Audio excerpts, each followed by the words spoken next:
Hello विद्यार्थी मित्रों, आप સૌનું આપણી આ યુટ્યુબ ચેનલ પર હાર્દિક સ્વાગત છે। તો આજે હું તમારા માટે લઈને આવી ગઈ છું ધોરણ 7 વિષય ગણિત પાઠ 6 ત્રિકોણ અને તેના ગુણધર્મોના સ્વાધ્યાય 6.4ના તમામ પ્રશ્નોના ઉત્તરોની સમજૂતી, તે પણ આપણી ગણિતની નવી બુક પ્રમાણે। તે પહેલાં તમે જો સ્વાધ્યાય 6.1 થી 6.3ના વિડીયો ન જોયા હોય તો જરૂરથી જોઈ લેજો અને આપણી ચેનલને લાઇક, શેર અને સબસ્ક્રાઈબ જરૂરથી કરી દેજો। તો ચાલો સ્વાધ્યાય 6.4 શરૂ કરીએ। તો અહીં આપણો સ્વાધ્યાય 6.4નો પહેલો પ્રશ્ન છે કે નીચે પ્રમાણેની બાજુઓ ધરાવતો ત્રિકોણ શક્ય છે। તો ચાલો એને આપણે દેખીએ।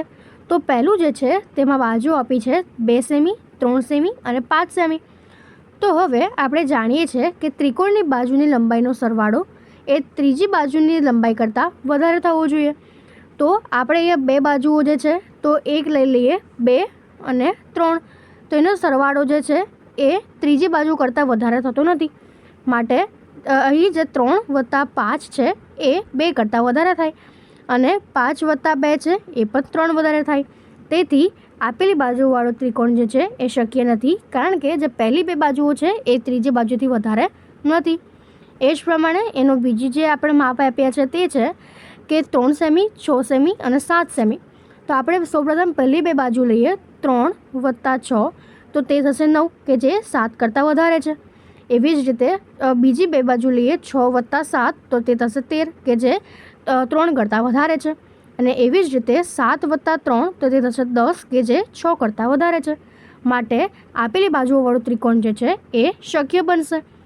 એના પછી આપણે ત્રીજે માપ આપ્યા છે કે 6 સેમી, 2 સેમી અને 3 સેમી। તો સૌપ્રથમ આપણે પહેલી બે બાજુ લઈએ તો 6 + 3, તે થશે 9 કે જે 2 કરતાં વધારે છે।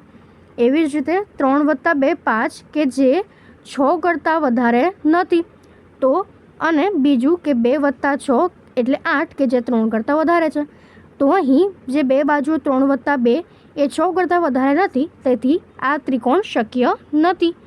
એ જ પ્રમાણે હવેનો પછીનો બીજો પ્રશ્ન છે કે ત્રિકોણ PQRના અંદરના ભાગમાં કોઈપણ બિંદુ O લો અને નીચેના પ્રશ્નના જવાબ આપો।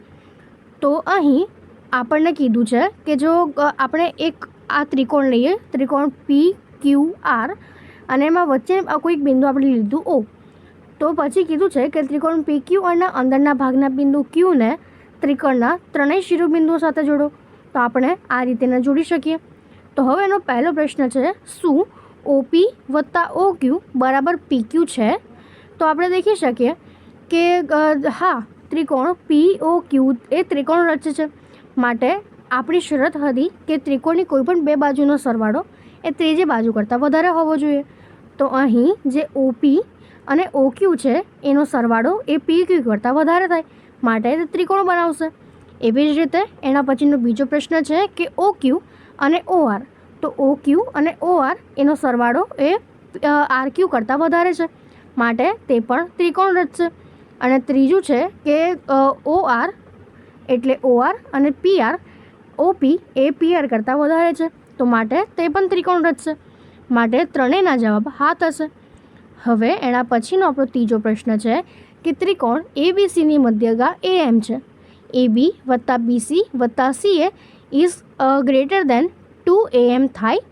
તો આપણે તે સાબિત કરીએ। તો ચાલો આપણે લખીએ કે આપણે ધારીએ છીએ કે ત્રિકોણની બે બાજુની લંબાઈનો સરવાળો એ ત્રીજી બાજુની લંબાઈ કરતાં વધારે હોય। તેથી ત્રિકોણ ABMમાં AB + BM is greater than AM, એને આપણે સમીકરણ નંબર 1 આપી દઈએ। એવી જ રીતે જે ત્રિકોણ AMC છે, તો એમાં પણ AC + CM એના બરાબર AM, એટલે AC + CM છે એ ગ્રેટર દેન AM થવું જોઈએ, જેને આપણે સમીકરણ નંબર 2 આપી દઈએ। તો હવે સમીકરણ 1 અને 2નો સરવાળો કરીએ તો આપણે જોઈ શકીએ કે AB + BM + AC + CM is greater than AM + AM। તો AB + BM + CM + AC is greater than 2AM, એને આપણે સમીકરણ 3 આપી દઈએ। પરંતુ ત્રિકોણ ABCની મધ્યગા એ AM છે, તેથી બિંદુઓ B, M અને C માટે B - C - C થશે। હવે આપણે લખી શકીએ કે BM + CM = BC, કે જેનું મધ્ય બિંદુ છે। તો સમીકરણ 4ની કિંમતને જો આપણે 3માં મૂકી દઈએ તો તે બનશે AM વત્તા BM વત્તા CM વત્તા AC is greater than 2AM. તો આપણે લખી શકીએ કે જે BM વત્તા CM છે એ આપણી પાસે થશે BC. તો AB વત્તા BC વત્તા CA is greater than 2AM. તો આ આપણે સાબિત થઈ ગયું. હવે એના પછીનો ચોથો પ્રશ્ન છે આપણી પાસે કે ABCD એક ચતુષ્કોણ છે. AB વત્તા BC વત્તા CD વત્તા DA is greater than AC વત્તા BD થાય. તેના માટે આપણે એક ચતુષ્કોણ દોરીએ ABCD અને એના બે વિકર્ણ AC અને BD દોરીએ. તો હવે આપણે જાણીએ છીએ કે ત્રિકોણની બે બાજુની લંબાઈનો સરવાળો એ ત્રીજી બાજુ કરતાં વધારે હોય. તો ત્રિકોણ ABCમાં ત્રિકોણ AB અને Cમાં AB વત્તા BC is greater than AC. એને સમીકરણ 1 આપી દઈએ. અને ત્રિકોણ ADC છે એમાં AD વત્તા DC is greater than AC. તો હવે ત્રિકોણ જે DCB છે એમાં આપણે જોઈ શકીએ કે DC વત્તા CB is greater than BD. અને એવી જ રીતે ત્રિકોણ ADBમાં AD વત્તા AB is greater than BD.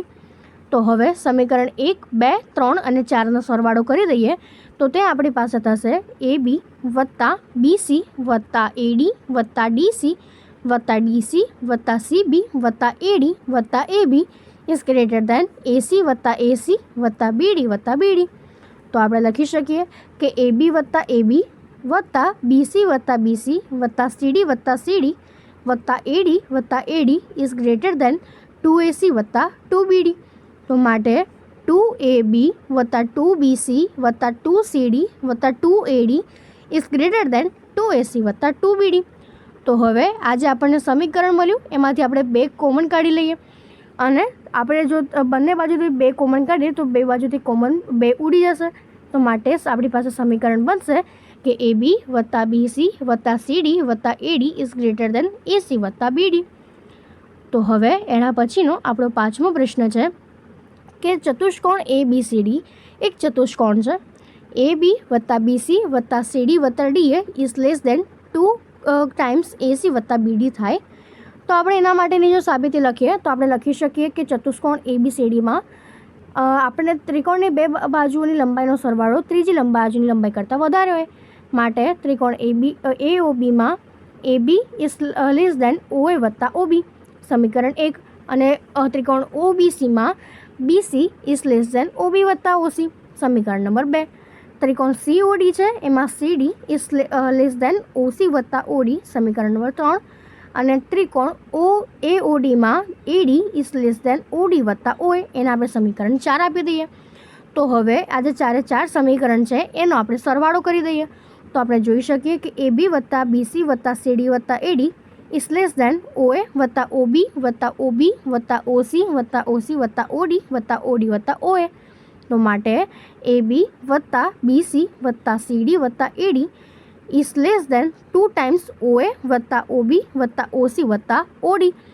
પરંતુ OA વત્તા OC એ AC થાય છે અને OB વત્તા OD જે છે એ BD થાય છે. તો માટે આપણે લખી શકીએ કે AB વત્તા BC વત્તા CD વત્તા AD is less than 2 times AC plus 2 times BD. તો માટે AB વત્તા BC વત્તા CD વત્તા AD is less than 2 times AC plus BC. તો આ રીતે આપણે તેને સોલ્વ કરી શકીએ છીએ. અને એના પછીનો આપણો છઠ્ઠો પ્રશ્ન છે કે એક ત્રિકોણની બે બાજુઓની લંબાઈ 12 સેમી અને 15 સેમી છે.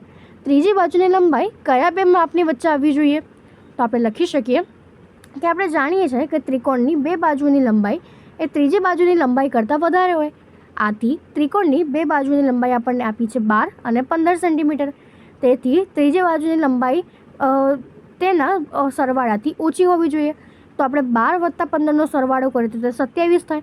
માટે જે ત્રીજી બાજુની લંબાઈ છે એ તેમના તફાવતથી વધારે હોવી જોઈએ. એટલે તેમનો તફાવત એટલે 15 ઓછા 12 એટલે 3. તેથી 12 અને 15 સેન્ટીમીટર લંબાઈની બાજુ ધરાવતા ત્રિકોણની ત્રીજી બાજુનું માપ એ 3 સેન્ટીમીટર અને 27 સેન્ટીમીટરની ઓછું હોવું જોઈએ અને 3 સેન્ટીમીટરથી વધારે હોવું જોઈએ. તો આ રીતે આપણે તેનું ગણતરી કરી શકીએ છીએ. તો અહીં આપણો સ્વાધ્યાય 6.4 જે છે પૂર્ણ થાય છે. જો તમને આમાં કોઈ ડાઉટ હોય તો કોમેન્ટ સેક્શનમાં જરૂરથી જણાવજો અને આપણી ચેનલને લાઇક અને સબસ્ક્રાઈબ જરૂરથી કરી દેજો. Thank you.